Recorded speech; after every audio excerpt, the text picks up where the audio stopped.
جس نظریے کو فرقہ ثانی نے اپنایا، اس نظریے کا تعلق دوسرے فرقے کے لوگوں کے ساتھ ہے، اور پھر اس فرقے کے ایک شخص کا یہ دعویٰ ہے جس کا کلپ بھی سنایا گیا، آڈیو، اس کا یہ دعویٰ تھا کہ میں نے ان لوگوں کو اس پٹڑی پہ چڑھایا، یعنی میرے لفظوں میں یہ ہے کہ وہ ان کو گمراہ کرنے والا ہے۔ تو اس نے بھی اپنی طرف سے ایک پیغام ہمارے لیے بھیجا، جو کہ یہ 1-2 دن پہلے ہی میں نے وہ ویڈیو کلپ سنا، تو وہ پتہ نہیں خضر حیات ہے یا واہ حیات ہے، تو اس کو بھی میں یہ کہنا چاہتا ہوں کہ سب سے پہلے تو آپ کو جس پر گھمنڈ ہے کہ یہ مسئلہ میں نے چلایا تھا اور اتنے بڑے بڑے لوگوں کو میں نے ساتھ ملا لیا ہے، تو تم کیوں نہیں اپنے اس شاہکار کے ساتھ آ کے بیٹھتے کہ تم بھی ساتھ بیٹھو، اس موضوع پہ ہم سے مناظرہ کرو، اور انشاءاللہ دونوں کو ہم 2 منٹوں میں الٹا کر دیں۔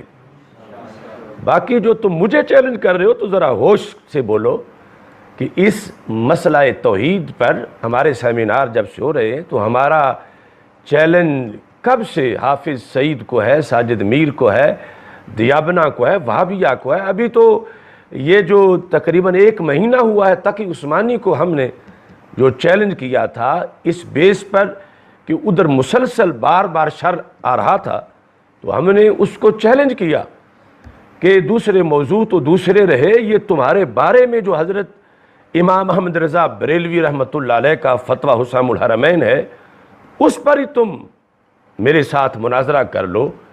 تو جو میرا چیلنج آج تک تقی عثمانی یا ساجد میر یا حافظ سعید یا اس طرح کے دیگر قبول نہیں کر سکے، تو آپ جو بھی بل سے نکلے وہ مجھے چیلنج کرے کہ آپ میرے ساتھ مناظرہ کریں، تو یہ کوئی قانون نہیں ہے۔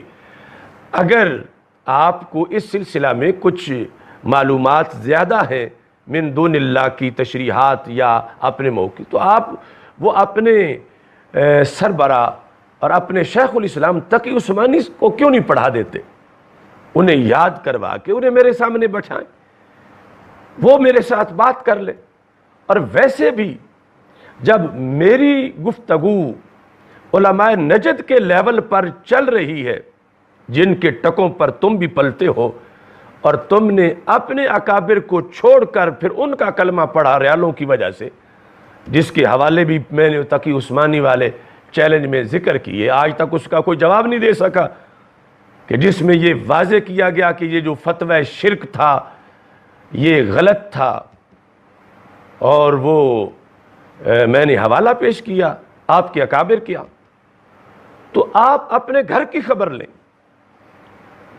ان سے آپ پوچھیں کہ وہ کیوں نہیں میرا چیلنج قبول کر رہے، اور پھر جب علماء نجد کے لیول پر میری گفتگو جاری ہے اور پوری ایک سٹیٹ دوسری طرف ہے، اور وہ میرے دلائل کا جواب دلوانے کی کوشش کر رہے ہیں، اور مجھے وہ مخاطب ہے مجھ سے اور میں ان سے مخاطب ہوں، تو اب اس سطح سے میں نیچے آ کے آپ جیسوں سے وہ الریاض سے نیچے آ کر میں بکھر کے کسی گاؤں میں آ کر بیٹھوں؟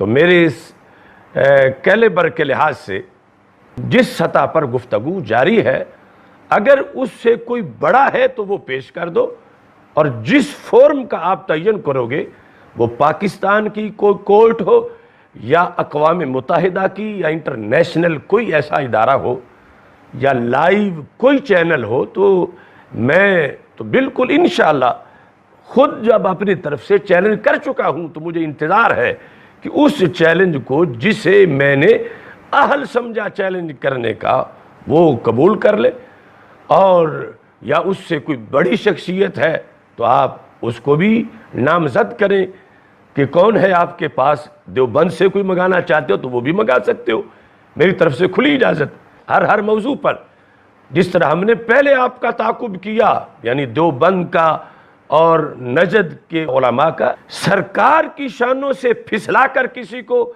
تم جشن منانا چاہتے ہو اور اپنا قد بڑھانا چاہتے ہو، شرم آنی چاہیے۔ ایسی سوچ سے پوری امت جس عقیدے پر قائم ہے اور آج اس عقیدے کے خلاف ایک غلط رستہ اپنا کے اور اس پہ کسی کو لگا کے چاہتے ہو کہ تم اس اپنے ماحول میں اپنا قد بڑھانا چاہو، اپنے ہاں تم بے شک آسمانوں سے لٹک سکتے ہو تو لٹک لو، مگر علماء اہل سنت کے لحاظ سے جب بھی گفتگو کرنی ہے تو اس میرٹ کو دیکھو اور اس لحاظ سے اپنے اکابر سے رابطہ کرو۔ اور وہ کیوں نہیں چیلنج قبول کر رہے؟ آخر جو بندہ پڑھا سکتا ہے، بول سکتا ہے، لکھ سکتا ہے، جس کو تمہارا ٹولہ شیخ الاسلام کہتا ہے، وہ اتنے دنوں سے کیوں نہیں میرے چیلنج کو اس نے قبول کیا؟ انشاءاللہ مسلک اہل سنت چولوں سے اس کی چولیں نہیں ہلتی۔ جو تم دعوے کر رہے ہو کہ چولیں ہل گئی ہیں، نہیں، یہ سواد اعظم اہل سنت صحابہ کرام رضی اللہ تعالیٰ عنہ سے لے کر انشاءاللہ حضرت امام مہدی علیہ السلام کے آنے تک یہی طائفہ منصورہ ہے، یہی جماعت ناجیہ ہے، اور یہی وہ عقیدہ ہے کہ جس کے ماننے والے دجال کے خلاف حضرت عیسیٰ علیہ السلام کی قیادت میں انشاءاللہ جہاد کریں گے۔ پوری امت کے عقیدے کے خلاف تم 1.5 اینٹ کی ایک مسجد درار بنا کر امت کے حرم کو چیلنج کرنا چاہتے ہو، ایسا ہرگز نہیں کرنے دیا جائے گا۔ وہ ڈاکٹر لاہور والا، اس نے بھی ہمیں یاد کیا ہے، تو چند باتیں عرض کرتے ہیں۔ اصل میں ان دنوں میں تھوڑا مصروف ہوں، دعا کریں اللہ آسانی فرما دے، تو میں تھوڑا مصروف ہوں۔ ڈاکٹر صاحب بھی سن لے۔ پہلی بات تو یہ ہے کہ ڈاکٹر آصف صاحب نے میرا نام بگاڑا، تو گزارش یہ ہے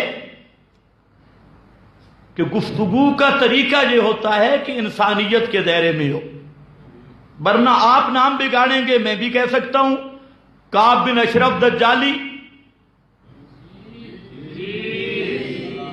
تو کوئی مشکل نہیں ہے۔ دلائل کی لڑائی دلائل سے ہو، فحاشی سے نہیں۔ اور یہ بھی بات ڈاکٹر صاحب ذہن میں رکھ لو، تھوڑا سا اب دوسری لین تو نے اختیار کی نہ تو تیرے سارے بابے پہلے توبہ کر چکے، اس لیے میں آپ کو مشورہ دے رہا ہوں، علماء والی زبان استعمال کریں، سنجیدگی سے گفتگو کریں اور دلائل کی دنیا میں آئیں۔ اور میرا آپ کا مناظرہ اب شروع ہو چکا ہے انشاءاللہ العزیز، تو ذرا پچا، آج بھی انشاءاللہ میں آپ کو ایک پھکی دینے لگا ہوں، اور پھر ذرا سوچتے رہے۔ ویسے سامنے تو مناظرہ تو کر ہی نہیں سکتا، مجھے پہلے پتہ ہے، اگر آج تک اس دجالی نے ایک مناظرہ نہیں کیا، ایک مناظرہ نہیں کیا، ایک مناظرہ طے ہوا مولوی سعید اسد سے، وہ بھی اس کا بریلوی مسئلہ ہم مشرب، اس سے طے ہوا، اور مناظرے کی ڈیٹ دیکھ کر 1 اگست کو کسی غار میں چھپ گیا، اور وہ امام غیب بن کے وہاں چھپا رہا، میدان مناظرہ میں آنے کی ہمت ہی نہیں ہوئی۔ کہتے تو بھی سعید اسد کے ساتھ آ جا، سعید اسد کے ساتھ آ جا، 2 منٹ میں الٹا کر دوں گا۔ یہ تو مجھے پکی معلومات ہے کہ ڈاکٹر صاحب کو پرانی الٹا ہونے کی عادت ہے، پکی، یہ بے فکر ہے، انشاءاللہ شواہد پیش کروں گا، اور یہ تو تیری پرانی فطرت عادت ہے۔ خیر اس پہ میں تبصرہ زیادہ نہیں کرتا، آپ کے قریب والے جانتے ہیں آپ کیسے الٹے رہتے ہیں، ہوتے ہیں، کرتے ہیں، ہوتے ہیں، بہرحال تو یہ پرانی فطرت ہے تیری۔ باقی کہتے ہیں سعید اسد کے ساتھ آ جا، مطلب کیا ہے کہ نہ میں کبھی سعید اسد کے سامنے بیٹھوں گا، نہ اس کی ضربیں لگیں گی۔ تو اگر تجھ میں ہمت ہوتی تو سعید اسد کے سامنے آ جاتا نا۔ ایک سعید اسد سے تو ڈر گیا، وہ تو تیرا ہم مشرب ہے، اور اب کہتے ہیں تو بھی سعید اسد کے ساتھ آ جا۔ تو جب سعید اسد کے سامنے آنے کی تیری ہمت نہیں، جرت نہیں، تو جب میں ساتھ ہوں گا تو پھر دونوں کٹھے ہی تباہ ہوگے، وہ بھی تو بھی۔ دوسرے نمبر پہ کہتا ہے کہ مناظرہ سعودیہ سے میرا چل رہا ہے۔ واہ واہ مفتی صاحب، انفن فی الماء و استن فی السماء۔ واہ دجالی صاحب واہ۔ اور کبھی کہتا ہے فلانے بزرگ کو لاؤ، فلانے بزرگ کو لاؤ۔ ڈاکٹر صاحب اب تیری جان نہیں چھوٹ سکتی، آپ نے اپنی زبان سے یہ لفظ کہے میرے بارے میں کہ دیوبند کا مناظر، جب آپ نے یہ بات دہرائی سعید اسد والے کلپ کی تائید کے لیے، تو اب جب آپ مان چکے ہیں تو مناظرہ میرا اور آپ کا ہوگا۔ اور مناظرہ سامنے تو بیٹھتے ہی نہیں، مجھے پہلے پتہ ہے۔ تو آج کل تو نیٹ کا دور ہے، نیٹ کا دور ہے، نیٹ پہ آ جا اور کوئی طریقہ کر۔ بہرحال جان تیری چھوٹ نہیں سکتی، جب تک توبہ نہیں کرے گا انشاءاللہ تیرا پیچھا کیا جائے گا۔ چند دن تھوڑا صبر کر، اور اس پھکی کو فی الحال انشاءاللہ کافی ہوگی۔ اب تیسری بات کہتا ہے کہ مجھے بکھر کے گاؤں میں جانے کی ضرورت نہیں۔ تو یہ بھی آپ کو بتا دوں، بکھر کا گاؤں نہیں، یہ اسلام آباد کا شہر ہے، اور جس انٹرنیشنل شہر میں تو پیدا ہوا ہے وہ بھی میرے علم میں ہے۔ تو میں یہ چاہتا ہوں کہ ذیلی باتوں میں وقت ضائع نہ ہو۔ موضوع آپ نے خود کہا من دون اللہ، پہلے بھی اب بھی، اور آپ خود پریشان تھے مولوی سعید اسد کے بارے میں، اور مولوی سعید اسد بھی کہہ رہا تھا میں نے 19 کپ جیتے ہیں عالم خواب میں۔ وہ جیتے ہوئے کپ کہاں ہیں؟ 19 کپ جیتے ہیں، اس کو بھی بھول گیا جب امام المناظرین حضرت علامہ نعمانی صاحب رحمت اللہ علیہ نے سلارے والے مناظرہ میں اس مولوی سعید اسد کو پکڑا تھا۔ سلارہ کا مناظرہ مولوی سعید صاحب تو بھی ڈینگے سوچ سمجھ کے لگا، وہ سلارے والا مناظرہ بھول گیا، سٹیج سے کتابیں چھوڑ کے بھاگ گیا تھا، اور وہ ریکارڈ میں موجود ہے۔ اور پھر حضرت نعمانی صاحب رحمت اللہ علیہ نے مولوی سعید اسد کے مدرسے کے اندر جا کے مناظرہ کیا، اور وہ ویڈیو بھی موجود، آڈیو بھی موجود۔ تو اس لیے یہ ڈاکٹر صاحب آپ بھی ذہن میں رکھ لیں، ہم نے بزدل اساتذہ سے نہیں پڑھا، اور تیرے جیسے آدمی اگر تجھے ناز ہو نا اپنے علم پر تو پہلے کسی فن میں مناظرہ کر لے، فن میں کوئی فن کی کتاب متعین کر، اور میں تیرا امتحان لیتا ہوں تو میرا امتحان لے لے۔ اللہ کے فضل سے 20 سال ہو گئے مجھے یہ فنون پڑھاتے، للکار ہے، تو پھر تیرے علم کا پتہ چل جائے گا کہ تو کتنا بڑا منطقی ہے، کتنا بڑا علم بیان جانتا ہے، بڑا متکلم اسلام ہے، اور بڑا کنز العلماء یا گٹر العلماء ہے، انشاءاللہ پتہ چل جائے گا۔ اس لیے اب میدان انشاءاللہ لگ جائے، اور اب ایک تحفہ دے رہا ہوں، وقت بڑا کم ہے۔ یہ ہے غلام رسول سعیدی، یہ اسی مسلک کا، یہ اشرف صاحب یہ رو رہے تھے کہ ہمارے مولوی خضر کی بولی بول رہے ہیں، یہ بیچارہ اپنے دھرم میں رو رہا تھا۔ اب یہ سعیدی صاحب ہیں، اسی آیت کے تحت، یہ تبیان القرآن ہے، اور صفحہ نمبر اس کا 351، اس پر اس کی ذرا عبارت سننا، اور صفحہ نمبر 347، 5ویں جلد ہے، لمبا عنوان ہے، جو پھکی ہے وہ سن لو۔ کہتا ہے یہ آیت لکھ کر، کہتا ہے کٹر سے کٹر مشرک بھی، کٹر سے کٹر مشرک بھی اس وقت اللہ کے سوا اور کسی کو نہیں پکارتا۔ یہ جب کشتی پھنستی ہے، کٹر سے کٹر مشرک بھی اس وقت اللہ کے سوا اور کسی کو نہیں پکارتا، اور اس کے علاوہ اور کسی سے دعا نہیں کرتا، اور جب تمام مخلوق سے امیدیں منقطع ہو جاتی ہیں تو وہ اپنے جسم اور روح کے ساتھ صرف اللہ کی طرف متوجہ ہوتا ہے اور اسی سے فریاد کرتا ہے، اسی سے۔ یہ بریلوی مولوی بول رہا ہے۔ اب کہاں گیا؟ کہتے ہیں ایک بزرگ تھا، یہ ملفوظات بھی ہے، تو وہ کشتی پہ سوار ہوا تو بزرگ نے ساتھ کہا کہ تو میرے ساتھ سوار ہو اور وظیفہ پڑھ، یا جنید یا جنید یا جنید۔ یہ احمد رضا نے لکھا، یا جنید یا جنید۔ تو اس کے ذہن میں شیطان نے وسوسہ ڈالا۔ کس نے؟ شیطان نے وسوسہ ڈالا کہ میں یا اللہ کیوں نہ کہوں۔ آپ اندازہ کریں، یا اللہ کہنا شیطانی وسوسہ ہے اس مذہب میں۔ یہ احمد رضا خان ہے، شیطان نے وسوسہ ڈالا کہ میں یا اللہ کیوں نہ کہوں، تو اس نے جو یا اللہ کہا تو ڈوبنے لگا، غوطے کھانے لگا۔ تو بزرگ نے کہا بھی جنید تک پہنچا نہیں، یا اللہ پہلے کہتا ہے، تو یا جنید کے۔ اب ذرا سمجھ، یہ ہے تیرا احمد رضا خان کہ دریا میں کہتا ہے یا اللہ کہنا ہی نہیں، یا جنید کہنا ہے۔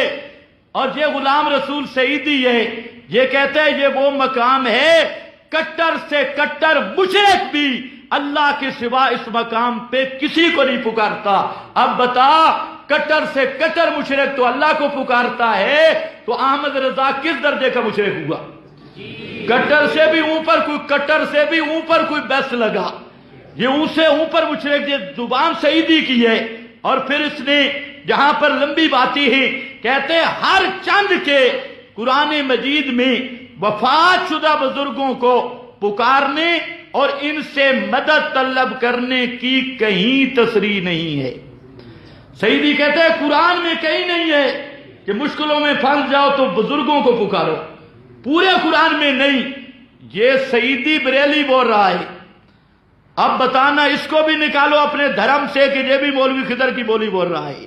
اور انشاءاللہ بڑی بڑی شخصیات آئیں گی۔ آگے کہتا ہے کہ اللہ تعالیٰ کا مدد فرمانا قطعی اور یقینی ہے، اور اس کو پکارنا اس کی عبادت اور کار ثواب ہے۔